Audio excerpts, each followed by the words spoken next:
시간이 되었습니다. 다 같이 자리 일어나셔서 두 손 들고 하나님께 찬양 드리겠습니다.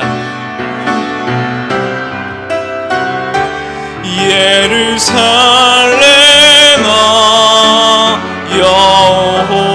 여호와를 찬송할지어다. 내 하나님을 감사함으로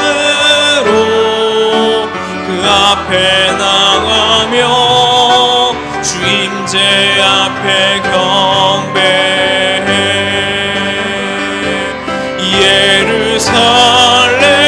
예루살렘아 여호와를 찬송할지어다. 내 하나님을 감사함으로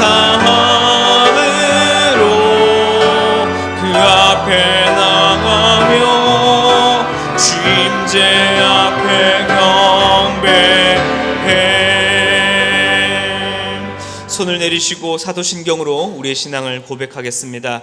전능하사 천지를 만드신 하나님 아버지를 내가 믿사오며 그 외아들 우리 주 예수 그리스도를 믿사오니 이는 성령으로 잉태하사 동정녀 마리아에게 나시고 본디오 빌라도에게 고난을 받으사 십자가에 못 박혀 죽으시고 장사한 지 사흘 만에 죽은 자 가운데서 다시 살아나시며 하늘에 오르사 전능하신 하나님 우편에 앉아 계시다가 저리로서 산 자와 죽은 자를 심판하러 오시리라.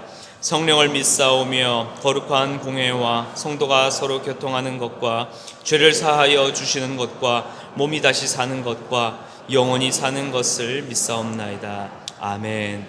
자리에 앉아서 찬송가 430장 함께 찬양드리겠습니다.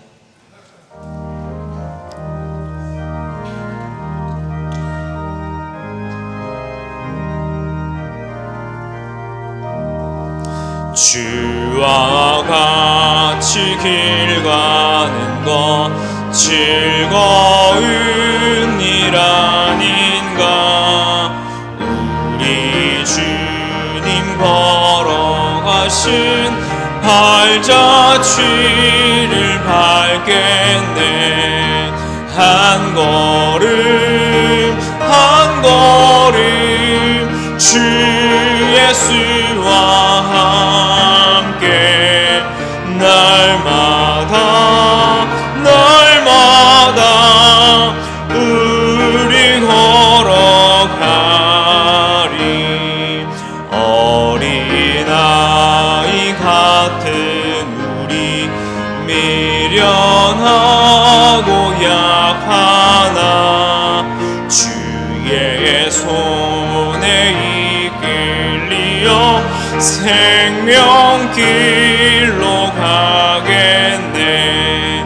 한 걸음 한 걸음 주 예수와 함께 날마다 날마다 우리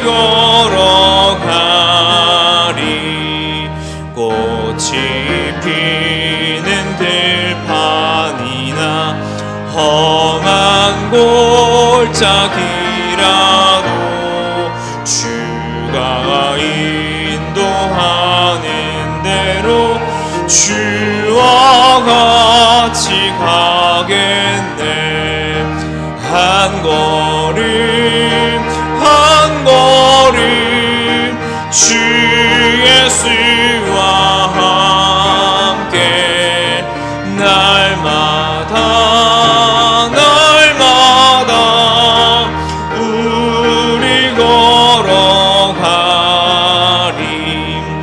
옛 선지자의 녹같이 우리들도 천국에 들려 올라갈 때까지 주와 같이 걷겠네.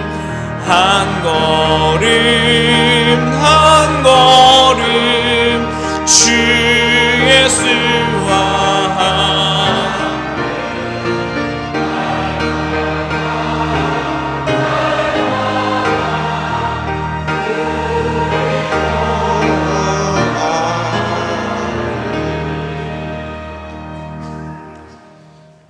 말씀으로 우주 만물을 창조하시고 통치 섭리하시는 하나님 아버지, 변함없는 은혜와 사랑으로 부족한 저희를 지켜 보호하여 주시고 주님의 거룩한 날에 예배자로 불러주심을 감사와 영광을 드립니다.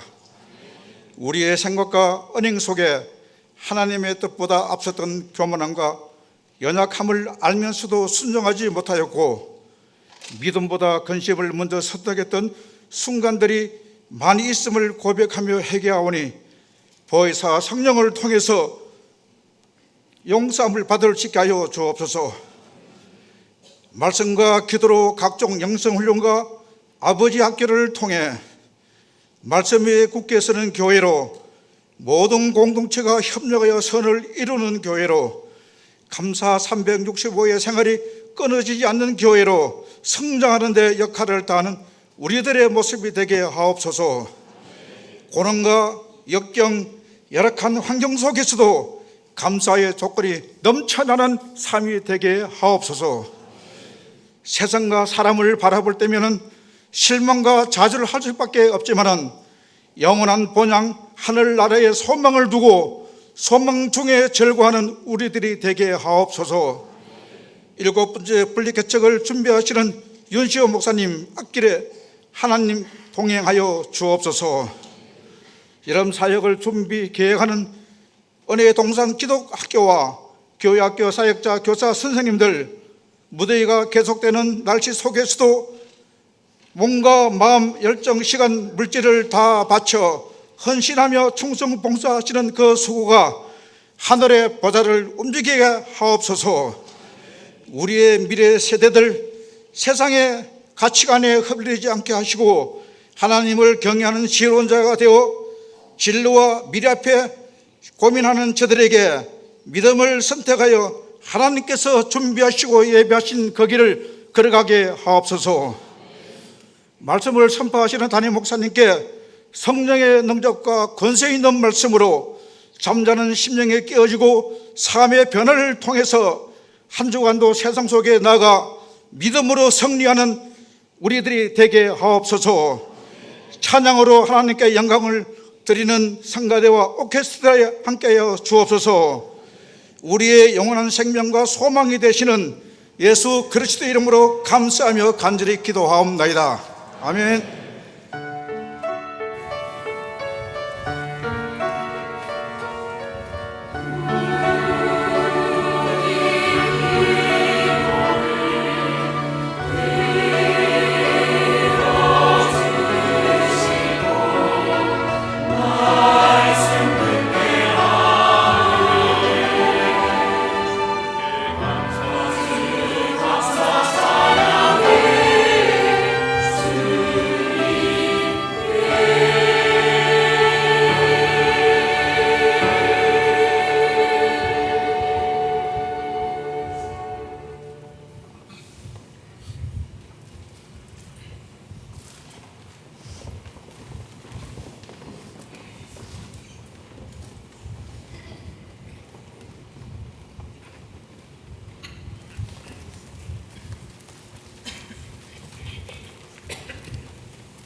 주님 감사를 드립니다. 우리의 삶 가운데 날마다 임마누엘 함께하여 주시며 우리의 모든 생사화복 가운데에 참된 주관자가 되어 주시며 또 우리의 선한 목자가 되어 주심에 감사를 드립니다. 날마다 그 주님과 함께 손잡고 걸어가며 그분의 뜻과 그분의 말씀을 따라 걸어가는 우리 모든 성도들의 삶이 되게 하여 주시옵소서. 우리에게 주어진 삶의 모든 자리들이 있습니다. 가정과 일터 그 모든 자리 속에서 이제는 우리가 예수님을 닮아 작은 예수로 걸어갈 수 있는, 그리고 주님께서 주시는 꿈과 비전을 향하여 날마다 걸어갈 수 있는 우리들 되게 하여 주시옵소서. 그 은혜를 주신 주님께 감사를 드리며 귀한 예물을 드립니다. 이 물질 가운데에 우리의 마음과 뜻과 정성을 주님 담아 드립니다. 주님 기뻐 받아 주시옵소서. 이를 통하여 하나님의 영광이 온 열방 가운데 선포되며 하나님 나라를 세워가는 데에 주님 우리를 사용하여 주시옵소서. 감사를 드리며 살아계신 예수 그리스도의 이름으로 기도드렸습니다. 오늘 예배 나오신 여러분들을 주님의 이름으로 환영하고 축복합니다. 새가족 등록을 원하시는 성도님께서는 예배 후에 나가셔서 왼쪽 새가족실로 오시면 잘 안내해 드리도록 하겠습니다. 교회 소식을 전해 드리겠습니다. 자세한 내용은 주보를 참고해 주시면 감사드리겠습니다. 다음 주는 맥주 감사 주일로 드립니다. 한 해의 절반을 보내오며 하나님께 귀한 감사와 또 기도를 드리는, 또 하나님께 찬양을 드리는 우리 맥주 감사 주일이 되었으면 좋겠습니다. 7, 8월 기간 간편 복장을 착용하도록 합니다. 주차장 부지를 위한 작정의 시간이 오늘 2부와 3부 예배 후에 있습니다. 7.14 연합기도 대성회 참가 신청을 받습니다. 7월 18일 토요일 오후 1시 30분부터 3시 20분까지 있는 일정에 함께 참여를 하게 됩니다. 장소는 서울 잠실체육관입니다. 교회에서는 12시에 출발할 예정입니다. 함께 참석하길 희망하시는 성도님께서는 비전홀 로비에 있는 신청서에 마을과 이름과 연락처를 작성해 주시면 감사드리겠습니다. 7번째 분립개척 1차 신청자 모임이 오늘 오후 7시 쉐마센터 3층 고청실에서 있습니다. 분립개척 동참에 신청하신 성도님들과 또 관심 있으신 성도님께서는 함께 참여하여 주시고 또 함께 또 기도해 주시면 감사드리겠습니다. 선교국에서 2026 글로벌 단기 선교 팀원을 모집합니다. 7월 26일부터 27일까지 엔케렘에서 해피투게더라는 주제를 가지고 우리 다문화 청소년과 또한 우리 중등부가 함께 연합으로 수련회 기간을 갖습니다. 이를 위해서 함께 섬기시고 또 봉사하실 분을 기다리고 있는데요.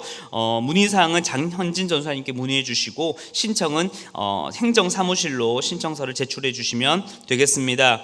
관리국에서 주차장 출입차 시 유의사항을 전달드립니다. 주차장 출입차 시 안전에 유의해 주시길 바랍니다. 혹여나 차량 접촉사고나 시설물 파손이 있다면 빠른 조치와 또한 처리를 위해서 사무실이나 우리 주차팀에게 바로 즉시로 또 알려주시면 그 모든 처리에 함께 도와드리고 또 안전사고 예방에 도움이 될 것 같습니다. 제1권사회 원래회가 다음 주 오전 10시 40분에 엄니추어탕에서 있습니다. 시니어 권사의 원래회가 다음 주가 아니라 이번 주 오늘입니다. 오늘 이 2부 예배 후에 북카페 앞 도서관에서 있습니다. 우리 시니어 권사의 분들께서는 차고 없으시고 오늘 예배 마친 후에 바로 모이시면 되겠습니다. 열린다락 농구다락 순원을 모집합니다. 주일 저녁 7시에 아이디 커넥트 짐에서 모입니다. 농구에 관심 있으신 우리 모든 청장년 우리 성도님들을 모집합니다. 임명입니다. 동산마을 여2다락 주영란 권사님을 순장으로 임명합니다. 동산마을 여2다락 오유진 A 집사님을 부순장으로 임명합니다. 교역자 동정입니다.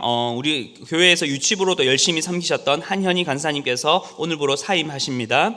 교인 동정입니다. 청년 차은혜 자매님께서는 차차 온다 헤어샵을 개업하셨습니다. 새가족 사업장 안내입니다. 반성마을 신축복 성도님께서 화성연합의원 운영 중에 있으십니다. 열린마을 오홍근 목사님께서 아미고 병원 정신의학과 운영 중에 계십니다. 결혼예식 광고입니다. 예빈마을 남기능 장로님, 박미숙 권사님의 장녀 태경 자매의 결혼식이 7월 4일 토요일 낮 12시 30분에 결혼예식이 있습니다. 교회에서 버스 출발은 11시 20분에 출발을 합니다. 그리고 교육국 여름사역 일정이 게시되어 있습니다. 믿습니다. 우리 모든 수련회와 성경학교 가운데에 안전하고 그리고 은혜로운 모든 시간이 될 수 있도록 함께 기도해 주시고 또 많은 관심 부탁드리겠습니다.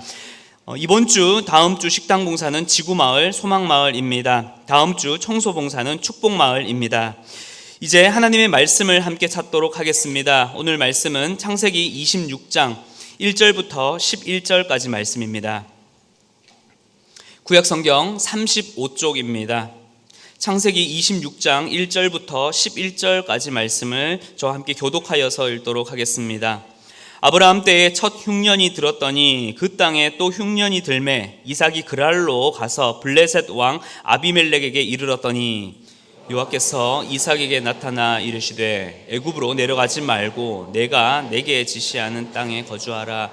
이 땅에 거류하며 내가 너와 함께 있어 내게 복을 주고 내가 이 모든 땅을 너와 내 자손에게 주리라.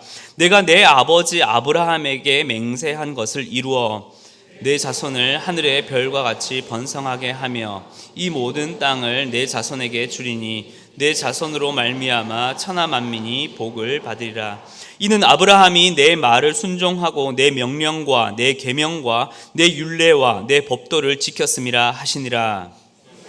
그랄에 거주하였더니 그곳 사람들이 그의 아내에 대하여 물음에 그가 말하기를 그는 내 누이라 하였으니 리브가는 보기에 아리따움으로 그곳 백성이 리브가로 말미암아 자기를 죽일까 하여 그는 내 아내라 하기를 두려워함이었더라.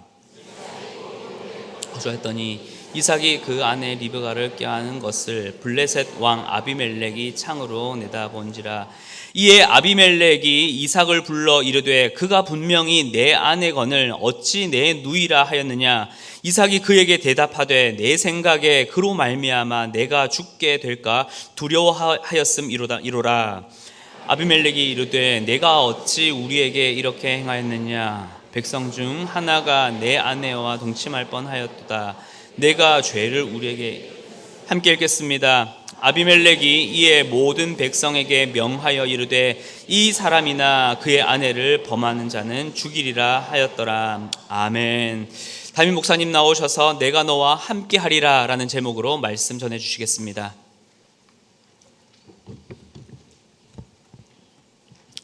제가 이전에 안산 동산교회에서 대학부 사역을 할 때 그 학생들을 데리고 MT 단합대 이런 걸 자주 했는데요. 가끔씩 이런 거 했습니다. 서로를 신뢰하고 서로를 믿고 원팀이 되기 위해서 이런 거 한번 해보자. 그 뭔가 하면 한 대여섯 명이 뒤에서 받쳐주는 거예요. 그리고 이 사람들이 나를 확실히 받쳐줄 걸 믿고 뒤로 넘어져 보는 거예요. 어떨 것 같습니까? 진짜 뒤에 사람이 나를 받친 걸 믿는다. 그런 사람은 나무 토막처럼 딱 넘어질 수 있는데 못 믿으면 넘어지려다가 얼른 다리를 뒤로 빼고 멈칫하게 됩니다. 최소한 두 가지를 믿어야 돼요. 이 사람들은 절대 피하지 않고 나를 받아줄 거다. 이걸 믿어야 되고 또 한 가지는 이 사람들이 나를 받아줄 능력이 있다. 마음은 있는데 힘이 없으면 다 넘어지니까 이 두 개를 믿어야만 넘어질 수 있는 거죠. 나무 토막처럼 넘어지기도 하고 생각보다 많은 학생이 멈칫하는 경우가 많습니다. 그런데 한 학생이 저는 책상 위에 가서 넘어지겠습니다. 그랬더니 막 받치는 사람들이 큰일 났다. 정신 바짝 차려야 된다. 근데 진짜 그 위에서 나무 토막처럼 넘어져가지고 감동을 준 그런 기억이 납니다. 하나님께서 우리에게 수많은 약속을 주십니다. 그런데 중요한 건 우리가 그 약속을 믿느냐 아니면 믿지 않느냐 따라 우리 행동이 완전히 달라진다는 거죠. 내가 진짜 하나님 품에 딱 넘어져도 하나님 나를 받아줄 거다 믿는 사람은 당당하게 어떤 어려움 속에서도 하나님 바라보면서 가지만 그 약속을 듣고 그걸 알고 듣고 했지만 온전히 신뢰하지 못하면 넘어질 수 없는 거죠. 하나님 품에 온전히 우리를 맡길 수 없는 거죠. 하나님께 우리를 맡길 때 두 가지를 믿어야 됩니다. 하나님 어떠한 경우에도 나를 책임지실 것이다. 이걸 믿어야 되고 하나님에게는 나를 책임지실 능력이 있다. 이걸 믿어야 됩니다. 이 두 가지를 믿어야 하나님을 온전히 신뢰할 수 있는 겁니다. 여러분 어떨 것 같습니까? 당장 진짜 누가 우리 다락방 식구들이 받쳐준다면 넘어질 수 있겠습니까? 아니면 진짜 하나님이 내 뒤를 책임지고 받쳐준다고 믿고 하나님을 온전히 신뢰할 수 있겠습니까? 이건 지금 생각하면 다 할 수 있을 것 같지만요, 진짜 그렇게 하느냐 못하느냐는 위기를 만나보면 압니다. 진짜 위기의 때 내가 어떻게 행동하고 어떻게 반응하는가, 이게 진짜 우리의 믿음을 확실히 테스트해 볼 수 있는 기회가 되는 거죠. 뭐 이전에도 말씀드렸습니다마는 전 안산 동산교회에서 마지막 사역이 미래목회연구소라는 거였어요. 그게 뭐 하는 겁니까? 앞으로 안산 동산교회가 어떤 방향으로 가야 될지 한번 그 방향을 정해서 만들어 봐라. 그럼 내가 정하는 건 아니고 담임 목사님이나 여러 이제 장로님들하고 계속 인터뷰를 하고 설문조사를 하고 해서 마침내 나온 작품이 뭔가 하면 큰 숲 운동이라는 거예요. 동산교회라고 한 나무 혼자 삘쭉 크지 말고 많은 교회를 개척해서 큰 숲을 이루자. 그래서 이 기획서를 냈더니 전부 잘했다고 칭찬을 많이 해 주셨어요. 그런데 어느 날 김인중 목사님이 저를 부르셨어요. 목사님, 이 기획서에 보니까 많은 교회를 개척해서 큰 숲을 이루자고 되어 있는데 그럼 개척은 누가 하는 거예요? 그래서 제가 누군가는 해야 되겠죠? 이렇게 말했습니다. 그랬더니 김인중 목사님께서 목사님 이 기획서를 만들었으니까 목사님부터 해봅시다. 제가 얼마나 그때 놀랐던지 지금도 보세요. 동산교회라고는 큰 교회 있으면 이렇게 중형교회에서 담임 목사로 청빙해서 갈 건데 목사님이 기획했으니까 목사님부터 해보십시다. 그래서 제가 웃으면서 말했죠. 목사님, 저 개척 스타일 아닌 거 아시잖아요. 그래서 갑자기 앉아서 이야기하던 김인중 목사님이 벌떡 일어서더니 목사님, 당신도 안 할 걸 누구 보고 하라고 만들어 왔어. 가끔씩 저보고 목사님 어떻게 개척을 시작했습니까? 할 때 제가 솔직히 할 말이 없습니다. 제가 개척에 사명에 불탔으면 이게 아니고 그날부터 개척을 하긴 해야겠는데 눈앞이 깜깜한 거죠. 새벽 기도 가서 기도를 하는데 그냥 주여 하면 그냥 한 시간이 지나가는 거예요. 한 달을 그렇게 보냈던 것 같아요. 그래서 마지막에 기도한 게 뭔가 하면 하나님 저한테 정말 믿음이 없네요. 저에게 믿음을 주세요. 이제 딴 거 다 놓고 하나님 저에게 하나님 한 분만으로 충분하고 하나님을 온전히 신뢰할 수 있는 믿음을 주세요. 그 기도를 계속 하다가 진짜 겨자씨만한 믿음이 생겨서 이제 개척을 했던 겁니다. 여러분 어떨 것 같습니까? 정말 심각한 질병에 걸렸다. 아니면 경제적인 위기에 빠졌는데 이 구덩이에서 내가 나올 수 있을까? 내 힘으로 풀 수 없는 수많은 문제가 나를 둘러쌀 때 이 문제가 아니라 하나님 한 분을 내가 온전히 신뢰하고 바라볼 수 있는가? 진짜 나무토막 넘어지듯이 하나님께 나를 온전히 맡길 수 있는가? 이걸 오늘 이 말씀을 들으면서 한번 스스로 생각해보고 정리해 보시면 좋겠습니다.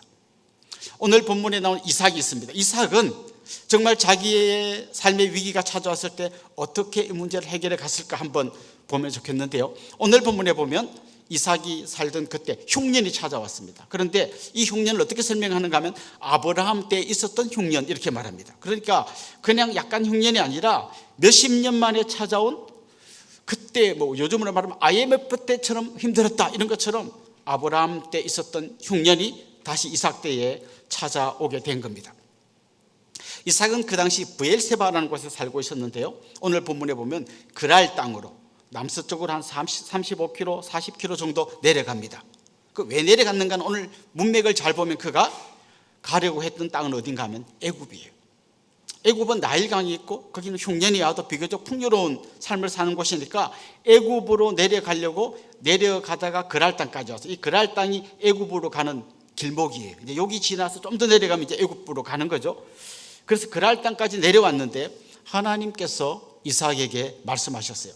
애굽으로 가지 말고 이 가나안 땅에 머물러라. 애굽으로 가야 좀 이 흉년을 이길 것 같은데 하나님 그리 가지 말고 이 땅에 머물러라라고 말씀하십니다. 한마디로 말하면 이삭의 계획과 하나님의 계획이 다른 거예요.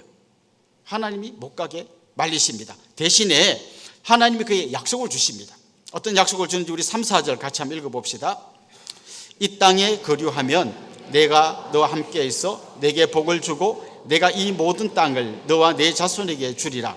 내가 내 아버지 아브라함에게 맹세한 것을 이루어 내 자손을 하늘의 별과 같이 번성하게 하며 이 모든 땅을 내 자손에게 주리니 내 자손으로 말미암아 천하 만민이 복을 받으리라. 크게는 이 약속이에요. 너 아버지 아브라함에게 줬던 약속을 너한테로 그대로 이어지게 해주겠다. 그 약속을 크게 두 가지로 보면, 하나는 이 땅을 너와 너의 후손에게 주겠다. 그리고 네가 많은 민족의 조상이 되고 너의 후손을 통하여 천하 만민이 복을 받게 될 거라는 후손의 약속을 주셨어요. 그러니까 아브라함이 주셨던 약속이 이삭에게 그대로 계승된다는 걸 말씀해 주셨어요. 그런데 지금 이 약속들은 당장 이루어지는 게 아니라 미래에 이루어질 약속이고, 지금 그에게 급한 건 뭔가 하면 흉년이에요. 흉년. 그런데 하나님은 여기 있으면 내가 흉년의 모든 문제를 해결해 주고 너 밥 안 굶기고 잘 먹여줄게, 이런 말씀은 한마디도 안 하셨어요. 대신에 이 약속을 주셨습니다. 내가 너와 함께 하겠다. 내가 너와 함께 하겠다. 이 말은 무슨 말인가 하면, 지금 눈앞에 있는 이 흉년이라고 하는 이 고난을 싹 없애준다는 말이 아니라, 이 흉년 가운데서도 내가 나만 붙들고 통과할 수 있도록 끝까지 너하고 함께 하겠다라고 약속을 주신 겁니다. 다시 말하면 하나님은 지금 당장에 이 흉년을 없애준다는 게 아니라 이 흉년을 통과할 수 있도록 너와 내가 함께 하겠다, 이 약속을 주신 것이죠. 여러분, 우리가 보통 기도할 때 어떤 기도를 합니까? 이 병을 낫게 해주세요. 이 가난을 이기게 해주세요. 뭘 붙여주세요. 진급하게 해주세요. 우리는 지금 눈앞에 문제를 놓고 주로 기도하는데, 하나님은 더 큰 약속을 우리한테 주십니다. 내가 어떤 경우에 있더라도 내가 너와 함께 하겠다는 거죠.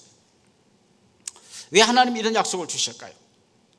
사실 이삭은 아브라함의 상속자이긴 하지만 성경을 잘 읽어보면 그가 체험한 모든 체험은 아버지가 체험하는데 옆에 붙어서 그냥 따라간 거지, 자기 혼자 온전히 하나님을 경험한 경험이 없어요. 그래서 하나님은 이 흉년의 때에, 이 고난의 때에 하나님과 함께하는 경험을 통해서 이 고난의 때를 통과할 뿐만 아니라 이삭이 믿음의 사람으로 든든히 설 수 있도록 그를 세워가시려고 하는 것이죠. 요즘 우리를 한번 가만 보면요, 우리는 작은 고난도 겪으려고 하지 않아요. 애가 열이 난다. 체온계를 재봤더니 38도예요. 뭐부터 합니까? 해열제를 먹입니다. 1도라도 더 올라가면 안 돼. 머리가 아파, 바로 진통제를 먹습니다. 배가 아파, 바로 진통제를 먹습니다. 우리는 이 아픔을 그냥 내가 이렇게 견뎌내려고 하지 않습니다. 무조건 이걸 없애려고 합니다. 이게 요즘 어디까지 왔냐면요, 학교 선생님들한테 전화해가지고 운동하지 마세요. 왜요? 운동해서 달리기 하는데 우리 애가 꼴찌하면 얼마나 애가 마음이 아프겠어요. 그러니까 아예 운동을 하지 말라는 거예요. 달리기에서 우리에게 그 꼴찌라는 아픔을 주지 말라는 거예요. 어떤 아픔도 안 주려고 하는 게 지금 우리 마음이에요. 나도 아프면 진통제 먹고, 우리 애가 요만한 마음의 상처도 안 받게 하려고 얼마나 애를 쓰는지 몰라요. 그런데 여러분, 이런 삶이 정말 우리를 행복하게 해줄 건가? 한 가지 예를 들어 볼게요. 아이가 뒤집어 있다가 이제 딱 누워 있다가 뒤집기 할 때요, 그냥 어느 날 갑자기 애가 휙 뒤집는 애 봤습니까? 보통 어떻게 하던가요? 안 뒤집혀져 가지고 막 끙끙끙끙 거리다가 어쩌다가 탕 뒤집어지는 거 아니에요. 그때 엄마가 옆에서 보다가 너무 안타까워 가지고 이렇게 자꾸 뒤집어지면 어떻게 돼요? 애는 이 근육이 생기지 않습니다. 이 작은 소근육이 생겨야 애가 어느 날 뒤집는 거지, 자꾸 엄마가 애 얼마나 힘들까 싶어 자꾸 뒤집어주면 이게 도와주는 게 아니라 애를 베리는 거예요. 그런데 많은 사람이 이렇게 생각하는 거죠. 우리에게 요만한 아픔도 안 주겠다, 어떻게 하든지 이 아이, 그거 절대 도와주는 거 아니죠. 하나님 우리를 보실 때도 마찬가지인 게, 어떤 고난도 없고 어떤 역경도 없고 그냥 눈만 뜨면 좋은 일만 계속 일어나는 삶을 우리는 기대하지만, 그럼 우리의 영적인 근육이 하나도 안 자라는 거예요. 늘 그냥 비리비리한, 누군가가 도와줘야만 움직일 수 있는 그런 사람이 되는 것이죠. 김치로 말하면 익지를 않고 그냥 늘 풀풀 날아가는 그런 김치가 되는 거죠. 하나님이 왜 모세를 40년 동안 광야 가운데 집어넣어서 양을 치는 목자 생활을 하게 했을까요? 그곳에서 그는 자기 힘을 다 빼고 하나님 한 분만 의지하고 하나님 한 분이면 충분합니다 라고 하는 고백을 할 수 있을 때까지 하나님이 훈련을 시키시고 마침내 80이 되었을 때 그를 불러내셨던 것입니다. 중요한 것은 아무리 힘들고 어려운 고난의 시간일지라도 하나님이 나와 함께 계시다라는 걸 믿는 거예요. 우리는 하나님 손에 들리는 선물을 주시라고 기도하지만 하나님은 선물을 준다는 약속 대신에 내가 너와 함께 하겠다고 말씀하시는 거죠. 하나님 자신이 가장 큰 복이라는 것입니다. 요즘 아마 공동체 성경 읽기 하시는 분은 욥 많이 읽으실 텐데요. 그 욥의 고난을 한번 보십시오. 얼마나 힘든 고난인데 이 욥기 처음부터 끝까지는 뭔가 하면 막 친구들이 뭐라고 하는 가운데서 욥이 하나님께 질문합니다. 때로는 하나님께 막 대들립니다.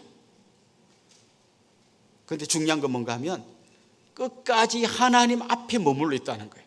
막 그 앞에서 울다가 질문하다가 대들다가 하는데 그래도 하나님 앞에 머물러 있다는 거예요. 욥기가 우리한테 보여주고자 하는 것은 바로 이런 거죠. 아무리 힘들어도 하나님 앞에 머물러 있어요. 이해가 안 되면 질문하세요. 때로는 막 하나님께 대들어도 됩니다. 그러나 하나님 품에 안겨 있으라는 거예요. 거기 있으면 나중에 시간이 지난 어느 날 정말 하나님이 나와 함께 하셨구나, 그걸 깨닫게 되는 거죠.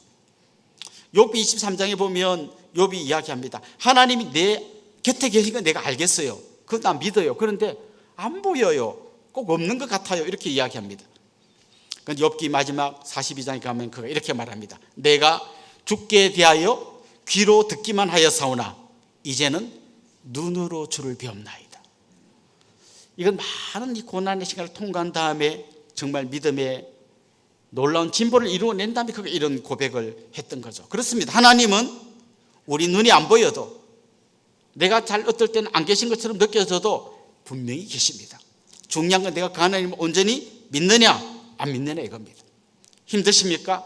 하나님 앞에서 우십시오. 하나님을 붙드십시오. 때로는 질문하십시오. 그러나 끝까지 하나님 곁에 머물러 있는 그 사람이 놀라운 하나님의 은혜를 경험하게 될 줄로 믿습니다. 이스라엘 백성들이 출애굽했을 때 하나님 바로 그들을 가나안 땅으로 보내지 않고 광야에서 40년 훈련시키셨어요. 광야는 어떤 곳입니까? 하나님이 없이는 하루도 살 수 없는 곳입니다. 하나님이 내일 만나 안 내려주면 다 죽어야 돼요. 매일매일 하나님만 바라보는 거예요. 하나님 한 분만 계시면 됩니다. 하나님 한 분만으로 충분합니다. 그 훈련을 40년간 시키신 거죠. 저는 여러분 한 분 한 분에게 때로는 힘들고 어려운 고난의 시간이 찾아올 때 그냥 빨리 이 고난을 벗어나는 어떤 진통제의 방식을 구하기보다는 하나님 이 가운데서 저를 더 다듬어 주시고 훈련시켜 주시고 순금 같은 믿음으로 변화되게 해주십시오 기도하면서 나아갈 수 있기를 소망합니다. 그래서 마침내 여러분 입에서 하나님 한 분이면 충분합니다. 하나님이 저와 함께 계심을 믿습니다. 이 고백이 나올 수 있기를 소망합니다. 이건 한 개인의 고백이 되어야 할 뿐만 아니라 우리 교회 공동체의 고백이 되기도 해야 합니다. 우리 공동체, 교회 공동체 제일 중요한 게 뭡니까? 더 큰 건물이 필요하고 더 많은 헌금이 있어야 되고 더 많은 사람이 모여야 되고 이게 아니라 우리 가운데 하나님이 함께 하셔야 합니다. 특별히 여러분 이 예배 가운데 오실 때 하나님 오늘 이 예배 가운데 우리 가운데 임재하여 주시옵소서. 그 능력으로 임재하신 하나님께서 여기 예배 중에 있는 한 사람 한 사람을 만나주시고 만져주시고 샘을 주시고 용기를 주시고 새롭게 해주십시오. 그걸 우리가 구해야 되는 것이죠. 특별히 우리가 교회를 분립개척할 때요, 여러분은 얼마나 느꼈는지 모르지만 한 7, 80명 빠져나가고 나면 정신이 아찔합니다. 예산이 확 줍니다. 교회 핵심 리더들이 막 빠져나갑니다. 그때 우리는 하나님 한 분을 바라볼 수밖에 없습니다. 하나님 또 이대로 가면 우리 교회 위험합니다. 하나님 우리를 도와주세요. 그래서 우리가 더 하나님께 매달리고 더 하나님을 바라보면서 우리 교회가 더 건강해지는 거예요. 개척을 나가는 분들도 마찬가지입니다.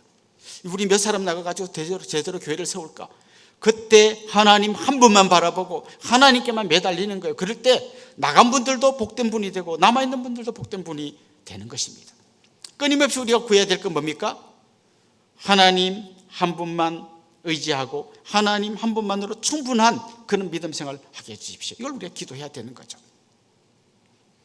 이삭은 애굽으로 내려가지 말라는 하나님의 말씀을 듣고 이제 가나안 땅에 머물게 됐습니다. 그가 지금 일단 그랄이라는 곳까지 내려왔지만 그까지는 아직 가나안 땅입니다. 그럼 거기 지금 머물려고 합니다. 그런데 분명히 하나님의 명령에 순종해서 그 땅에 머무는데 한 가지 두려움이 밀려옵니다. 어떤 두려움인지 우리 7절 한번 읽어보겠습니다. 그곳 사람들이 그의 아내에 대하여 물음에 그가 말하기를 그는 내 누이라 하였으니 리브가는 보기에 아리따움으로 그곳 백성이 리브가로 말미암아 자기를 죽일까 하여 그는 내 아내라 하기를 두려워함이었더라. 어디서 좀 많이 본 것 같지 않습니까? 예. 자기 아버지 아브라함이 똑같은 고민을 했어요. 여기도 아마 이 이삭의 마음이 이해되는 남편들이 있을 거예요. 너무 아내가 아름다우신 분. 그런 분들은 늘 평생 이 걱정을 할지 모르겠어요. 그 당시에만 해도 뭐 법질서가 제대로 이렇게 서 있을 때가 아니죠. 그리고 아마 비슷한 사례가 있었을 거예요. 누군가의 아내를 빼앗기 위해서 남편을 죽인 막 그런 일들이 좀 그 당시 있었겠죠. 그러니까 지금 이삭이 두려워하는 겁니다. 그리고 자기가 생각해낸 꾀가 뭔가 하면 아내라 하지 말고 누이라 하자. 그럼 누이라 하면 내가 너 지참금 좀 줄 테니까 나한테 넘겨라. 그럼 최소 죽지는 않을 거 아니냐. 아마 이런 장꾀를 생각했던 것 같습니다. 참 놀라운 거는 아버지가 했던 행동을 아들이 똑같이 하고 있다는 거예요. 여러 가지 우리가 그 이유를 좀 생각할 수 있습니다. 어떤 기질이라는 게 있잖아요. 아버지의 기질과 아들의 기질이 있잖아요. 막 아주 막 외향적이고 막 활달한 보면 아들도 막 똑같다. 쟤네 아버지랑 똑같다. 이런 기질이 있잖아요. 그것도 있겠고 아버지의 등 뒤에서 배우는 것도 있을 거예요. 물론 아버지가 막 이렇게 거짓말을 해서 자기 엄마를 그 누이라고 한 그걸 못 봤더라도 그 아브라함이 2번이나 그런 행동을 했잖아요. 그걸 보면 아마 아브라함이 문제를 해결하는 방식 중에 적당히 둘러대고 이렇게 슬쩍 빠져나가는 이런 걸 계속 등 뒤에서 보고 배우지 않았을까, 이런 것도 생각해 볼 수 있어요. 그런데 진짜 문제는 뭔가 하면 인간의 죄성이에요. 이 죄의 뿌리가 얼마나 깊은지 그냥 그게 또 아들에게 또 나타나고 아버지가 꽉꽉 눌러놨는데 아들 되면 또 나타나고 하는 게 죄성이 그만큼 강하다는 것이죠. 그런데 오늘 본문 속에서 이 문제를 좀 쳐다본다면, 바라본다면 진짜 문제는 뭔가 하면 내가 너와 함께 하겠다는 하나님의 약속을 그가 온전히 신뢰하지 못한 거죠. 내가 뒤에서 받아줄게 넘어져봐 하는데 그가 온전히 하나님을 신뢰하지 못하기 때문에 자기의 잔꾀를 만들어내는 거죠. 결국 우리는 문제의 한복판에서 하나님을 바라보느냐 아니면 내 문제를 바라보느냐. 아무리 하나님 약속을 해도 하나님 안 보고 문제를 바라보면 또 넘어집니다. 베드로가 예수님 물 위로 걸을 때 저를 명하여 물 위로 뛰어내리게 해 주십시오 해서 와라 했더니 믿음으로 폴짝 뛰어내렸는데, 그래서 막 걸어갔는데 뭘 봅니까? 막 바람에 파도가 일렁이는 걸, 그걸 바라보니까 두려워하다가 빠져버린 거예요. 그때 예수님 말씀하시죠. 믿음이 작은 자여, 믿음이 작은 자여 왜 의심하였느냐, 이렇게 말씀하십니다. 그래서 히브리서 저자는 그 당시 여러 가지 환난과 핍박 속에서 믿음이 흔들리는 성도들을 향해서 이렇게 권면합니다. 예수님을 바라보자. 믿음의 주여 또 온전케 하시는 이인 예수를 바라보자 라고 말합니다. 그런데 예수를 바라보자 할 때 이 바라보자라는 말을 영어 성경 NIV나 NASB 같은 번역본에서는 어떻게 번역했냐면요, 예수님에게 우리 눈을 고정시키자 이렇게 번역합니다. 여기 딱 바라보고 있어야 되는데 보다가 또 여기 보다가 하면 계속 우리가 흔들리고 넘어지게 되어 있다는 거죠. 그렇습니다. 그 하나님이 어떤 분이십니까? 자기 아들까지 아끼지 않고 보내주신 분이십니다. 예수님이 어떤 분이십니까? 자기 생명까지 내주시며 십자가를 지신 분이십니다. 그분을 바라볼 때, 그분에게 우리 눈을 고정시킬 때 우리는 어떤 역경과 어려움 속에서도 오직 주님 한번 바라보고 승리하게 될 줄로 믿습니다. 특별히 오늘 본문에서 우리가 기억할 것은요, 두려움은 실체가 없다는 거예요. 지금 이삭이 자기를 죽일까 봐 두려워하잖아요. 그런데 나중에 이제 들킵니다. 들켰을 때 어떻게 됩니까? 들켜서 죽습니까? 안 죽습니다. 아비멜렉이 둘이가 부부란 걸 알게 됐을 때 뭐라고 합니까? 야, 너 때문에 우리가 죄질 뻔했잖아. 그러면서 얘 건드리는 사람 나 그냥 안 둬. 그러면서 오히려 그를 보호해 줍니다. 실체도 없는 두려움 때문에 이삭은 조마조마하면서 그렇게 살고 있었을 거예요. 마귀는요, 예수님이 부활한 이후에 힘을 다 잃어버렸어요. 이제 마귀가 할 수 있는 한 가지가 있다면 우리를 두렵게 하는 거예요. 우리를 두렵게 하는 거예요. 그 두려움을 우리에게 주어서 우리로 하여금 흔들리게 하고 넘어지게 하려는 거예요. 그런데 진짜 마귀가 주는 두려움은 실체가 없는 두려움일 때가 많아요. 내가 좀 아파요. 죽으면 어떡하지? 죽으면 우리 애는 어떻게 되지? 그냥 안 해도 될 걱정을 우리가 막 사서 하는 거예요. 기억하십시오. 하나님이 나와 함께 하시고 하나님이 나를 책임지실 것이다. 이 믿음이 흔들리지 않아야 우리가 끝까지 승리할 수 있는 거죠. 자, 결국 오늘 이야기 어떻게 진행됩니까? 오늘 본문은 그렇게 이어집니다. 이삭이 자기 아내를 껴안고 있는 걸 그 땅의 왕이었던 아비멜렉이 봅니다. 그가 아마 그 작은 소 왕국의 왕이었잖아요. 아비멜렉이. 그 왕이 아마 그 당시의 관례를 따르면 요새화된 좀 높은 지역에 궁궐을 짓고 살았을 거예요. 솔로몬의 궁궐처럼 화려한 건 아니지만 하여튼 조그마한 궁궐을 짓고 좀 높은 곳에 살았을 텐데 그 창문으로 이렇게 보다 보니까 요즘처럼 아파트가 돼서 탁탁 문 닫고 커튼 치는 구조가 아니니까 보였나 보죠. 이삭이 자기 아내를 안고 있더라. 쟤들 형제지간이라 하더니 알고 보니까 부부네. 이걸 깨닫게 된 거죠. 결국 이 문제를 깨달은 다음에 아비멜렉이 너 왜 그랬냐고 오히려 보호해 주는 걸로 오늘 본문이 바뀌게 됩니다.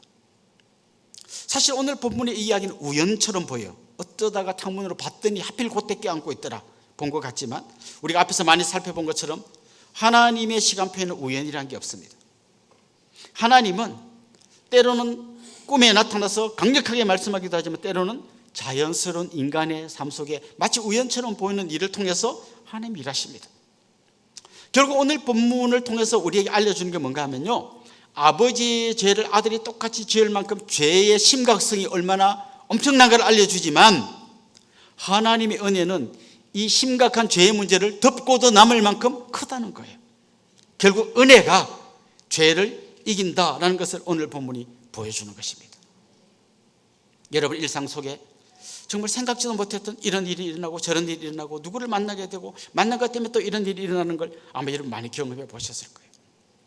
성경에 에스더 같은 성경에는 한 번도 하나님이라는 단어가 안 나오지만 사실 하나님은 우연처럼 보이는 하나님의 섭리를 통해서 세계 역사를 움직이고 계신 분이십니다. 그렇습니다. 하나님 지금도 여러분의 삶 가운데 함께 하시는 분이십니다. 여러분 어떻게 우리 교회까지 오셨습니까? 처음에 어떻게 예수님을 믿었습니까? 그때 어떤 언니가 가다해서 믿었고, 근데 그 언니를 어떻게 만났습니까? 이렇게 만났고, 근데 어떻게 화성까지 왔습니까? 이야기하면 좀 길지요. 또 이런 수많은 이야기가 있지요. 화성했는데 또 어떻게 우리 교회까지 왔습니까? 수많은 우연과 우연이 겹친 것처럼 보이지만 하나님이 일하셔서 여러분 여기까지 오신 거예요. 우리 옆에 분에게 그런 말씀 한마디씩 해주세요. 우리 만남은 우연이 아니야.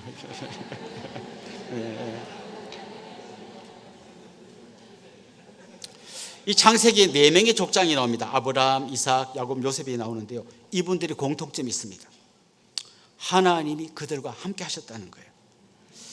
아브라함은요, 그 아비멜렉이 우리 전에 한번 살펴본 것처럼 아비멜렉이 찾아와서 하나님이 너와 함께 계신 걸 네가 봤다 그럽니다. 안 믿는 이방인이 그럽니다. 이삭 때도 또 다른 아비멜렉, 아마 그 아들쯤 되는 아비멜렉이 찾아서 하나님이 너와 함께 계신 걸 우리가 봤다 그럽니다.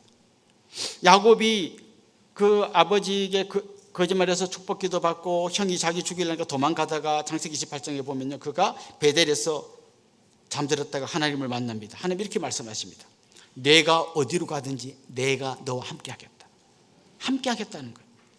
아브라함이 함께 계시고 이삭과 함께 계신 걸 옆에 사람들이 본 것처럼 야곱에게도 내가 너와 함께 하겠다고 약속합니다.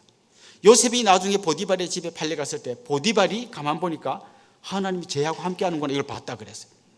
결국 우리는 나 자신도 하나님 우리와 함께 하신다는 걸 알아야 되고 여러분 주위의 사람도 여러분을 볼 때마다 하나님이 저 사람과 함께 하는구나 이거를 증거할 수 있는 사람이 되어야 한다는 거죠. 그렇습니다. 그런데요, 하나님이 아브라함, 이삭, 야곱, 요셉과 함께 한 옛날 그랬는데 오늘 이 시대를 사는 화성에 사는 우리에게도 하나님 함께하고 계실까? 아멘. 사실 하나님이 우리와 함께 한다는 것을 가장 선명하게 보여주는 사건이 뭔가 하면 예수님이 오신 거예요.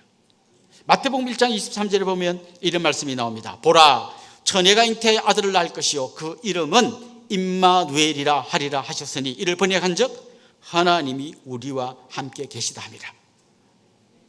그 예수님의 이름이 임마누엘, 이건 무슨 뜻인가 하면 예수님 이름이 예수잖아요. 근데 임마누엘은 그 예수님의 별명인가?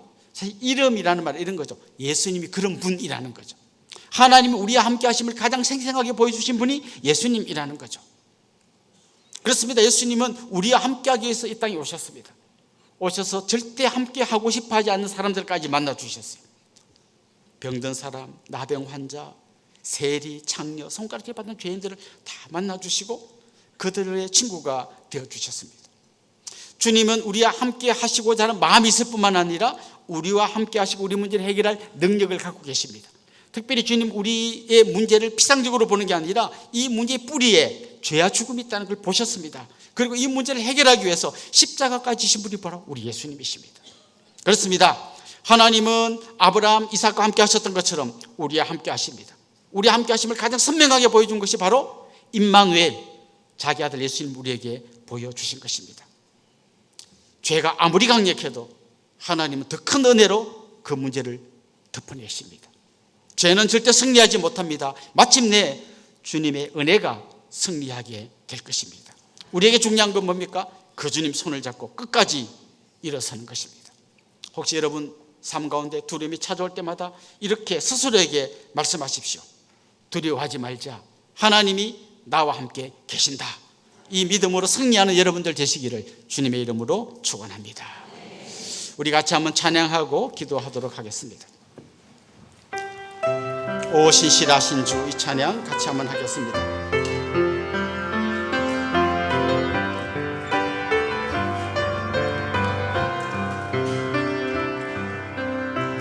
하나님 한 번도 나를 실망시킨 적 없으시고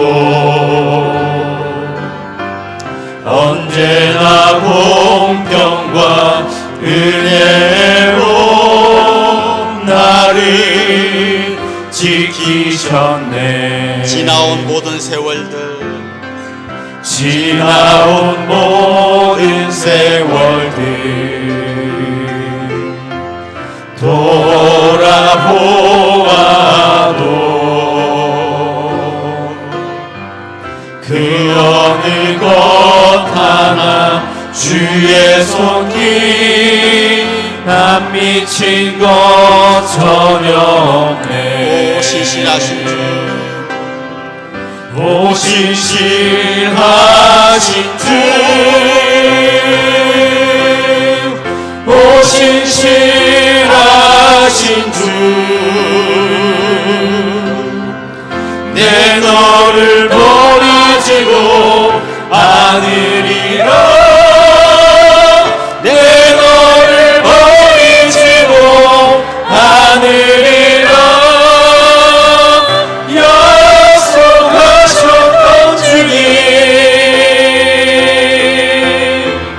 그 약속을 지키사 이후로도 영원토록 나를 지키시리라 확신하네. 우리 말씀을 생각하면서 같이 한번 기도하겠습니다. 우리 곁에는 늘 하나님이 함께 계십니다. 그 하나님을 믿고 의지할 때 우리는 우리의 모든 시험을 이겨내고 마침내 승리할 수 있을 겁니다. 하지만 우리 곁에 문제만 보면 넘어질 수밖에 없습니다. 우리 같이 기도합시다. 주님, 제 눈을 열어주십시오. 우리를 위해 생명까지 아끼지 않고 주신 예수 그리스도께서 우리 손을 붙들고 계심을 믿게 해주십시오. 그 주님 온전히 신뢰하고 그 주님 손을 잡고 승리하는 복된 삶 살게 하여 주옵소서. 우리 한번 믿음으로 같이 합심해서 통성으로 기도하겠습니다. 살아계신 우리 하나님 아버지, 오늘도 우리에게 주신 이 말씀을 우리의 가슴에 우리가 믿으시며 놀란 승리를 주신 하나님이신데 우리가 제대로 두려워하고 넘어질 수밖에 없습니다. 우리의 믿음을 하나님 우리에게 믿음을 다하여 주시옵소서. 오직 하나님 한 분이면 충분합니다. 하나님 한 분이면 이 믿음으로 하나님 우리가 나아가겠습니다. 하나님 우리 믿음의 눈을 열어주시옵소서. 우리 곁에 일하고 계신 하나님을 보게 하여 주옵소서.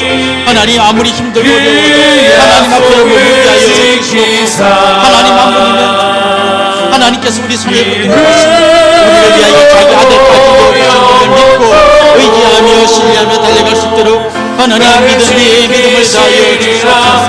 사랑하는 성도님들의 삶 가운데 등 찾아가 주시옵소서. 능력과 권능의 발로 붙들어 주시옵소서. 하나님 아버지, 참으로 때로는 질병 가운데 신음하고 있습니다. 때로는 경제적인 어려움을 걱정하고 있습니다.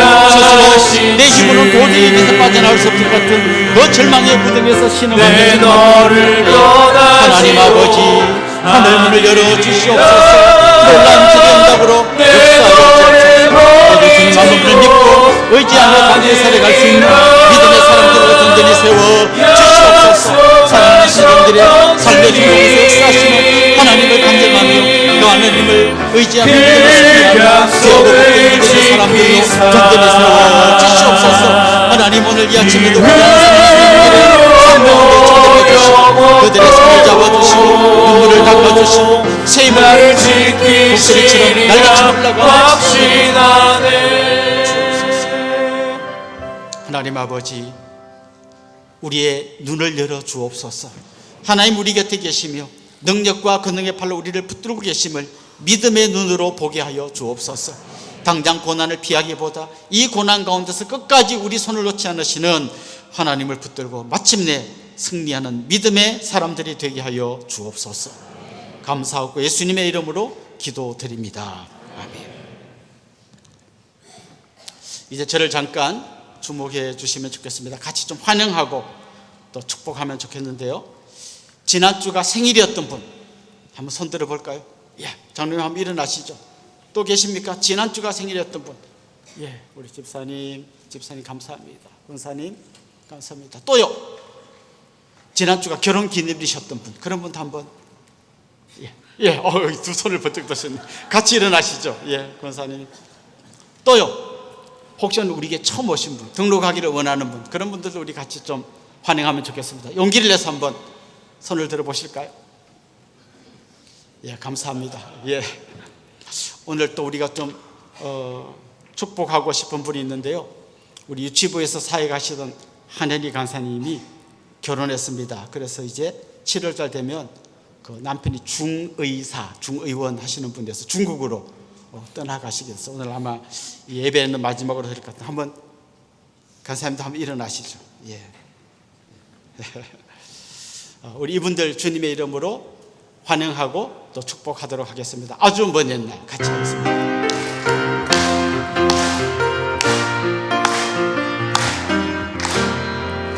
아주 먼 옛날 하늘에서는 당신을 향한 계획이 있었죠. 하나님께서 바라보시고 좋았더라고 말씀하셨네. 이 세상 그 무엇보다 귀하게 나의 손으로 창조하였노라.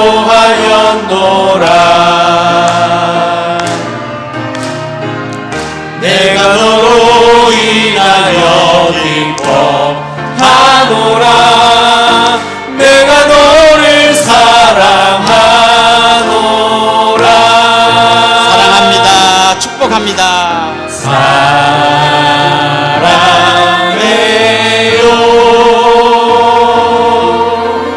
축복해요.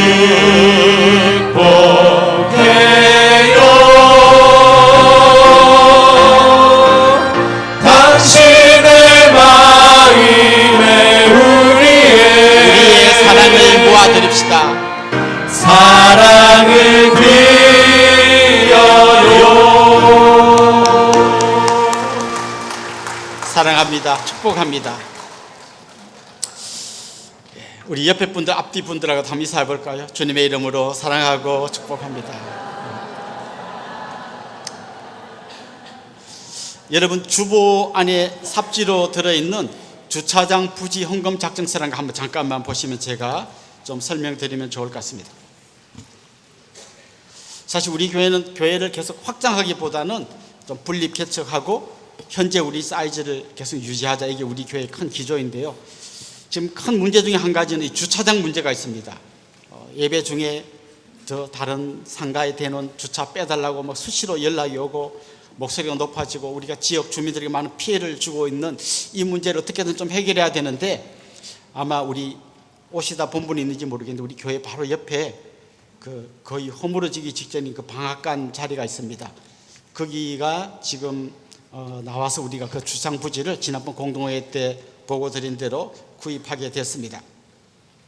전체 주차장 부지는 219평이에요. 219평인데 그 부지 한가운데로 시유지, 오늘 여기에는 사유지라고 잘못 인쇄가 되는데 시유지입니다. 시유지 한 85평이 중간에 끼어 있습니다. 그래서 우리가 주차장을 구입하게 되면 그냥 거기까지 같이 좀 쓸 수 있는 그런 상황입니다. 그리고 여러분 그 간지에 보면 나와 있는 대로 지금 이번에 구매한 땅 옆에 날개처럼 우리 교회 부지가 붙어 있습니다. 그러니까 우리 교회 부지가 옛날에 이렇게 반듯반듯하게 만들기가 삐뚤삐뚤하게 돼 있어가지고, 그래서 거의 옆에 붙어 있는 이 땅 우리가 제대로 쓰지도 못하는 땅인데 이제 새로 이 부지를 구매하게 되면 이 전체를 우리 잃어버렸던 잘 못 쓰던 땅까지 다 쓸 수 있게 됩니다. 그래서 실제로는 한 219평을 구매하는데 우리가 쓰게 되는 땅은 한 370평 정도를 쓸 수 있는 아주 좋은 그런 조건입니다. 그래서 이 주차장 부지를 구매하기로 했고 구매가 이미 다 완료됐습니다. 지금 아마 조만간에 철거가 되고 철거되면 거기가 아마 주차장 부지가 될 겁니다. 그래서 이 주차장 부지를 우리가 구입하는 과정에 우리 성도님들이 십시일반으로 좀 헌금을 해주시면 우리가 이 부지를 구입하는 데 큰 도움이 되겠다 싶은데요. 한 구자는 120만 원입니다. 그런데 나는 힘듭니다. 반 구자 하셔도 되고요, 10분의 1 구자 하셔도 됩니다. 나는 그 계산하기 힘들다 그런 분은 그냥 얼마 이렇게 적으셔도 됩니다. 여기 한번 제일 밑에 보면 여러분 적는 안에서 이름, 직분, 교구, 연락처를 적어서 나는 이 정도 헌금하겠습니다 했고, 나는 죽었다 깨어나도 10원도 할 돈이 없습니다. 그런 분은 제일 밑에 기도로 돕겠습니다 이렇게 거기다가 체크하셔도 됩니다. 그리고 뭐 적어도 됩니다. 나는 이거를 10달에 나눠도 되고 1년에 나누어도 되고 2년에 나누어도 되고 하여튼 어쨌거나 저는 좀 참여하겠습니다 이런 마음으로 여기 한번 적어주시고, 오늘 하실 수 있는 분은 한번 적으셔서 나가실 때 안내하는 분들에게 주시면 좋겠고요, 힘드신 분들은 다음 주에 내셔도 됩니다. 그렇게 기억하시고 같이 한번 동참해 주시면 큰 힘이 되겠습니다. 이제 우리 자리에서 한번 다 일어나겠습니다. 감사 365 같이 찬양하고 축도로 예배를 마치겠습니다.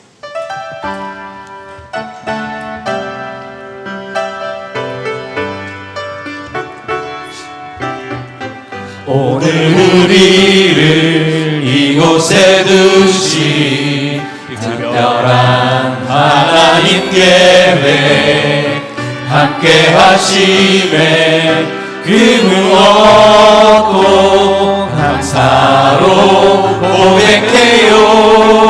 지금 이곳에 함께하는 이 소중한 하나님 은혜 매일의 감사 가득 담아 큰 소리로 선포해요. 여호와께 감사하라. 그는 선하시며 인자하심이 영원하도다. 오고 가는 모든 시간에 감사로 찬양하리라. 여호와께 감사하라. 그는 선하시며 인자하심이 영원하도다. 오고 가는 모든 시간에 감사로 찬양하리라.